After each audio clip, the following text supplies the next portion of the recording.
आसंता मासरे देखिबाकु मिलिबो विरल जागतिक दृश्य कौन रहिबो भारत उपरे एहार प्रभाव।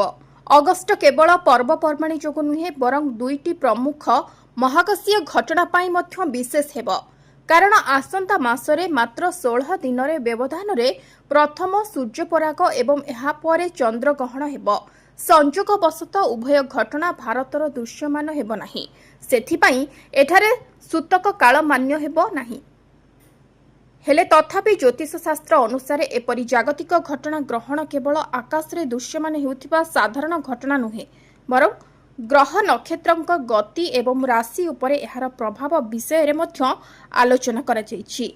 उभय पराग ग्रहण केबे हेबो, केउठारे दृश्यमान हेबो एवं एहार गुरुत्व कौन हेबो। आसंता अगस्ट 12 तारिख रे पूर्णग्रास सूर्यपराग ग्रीनलैंड, आइसलैंड एवं उत्तर स्पेन्स रे किछि अंशरे दृश्यमान हेबो। यूरोप, उत्तर आफ्रिका एवं उत्तर अमेरिकार अनेक अंचल रे आंशिक सूर्यग्रहण दृश्यमान हेबो। अगस्ट 27-28 तारिख रे चंद्रग्रहण उत्तर एवं दक्षिण अमेरिकार अधिकांश अंचल, यूरोप सह आफ्रिका महादेशर अनेक रे दृश्यमान हेबो।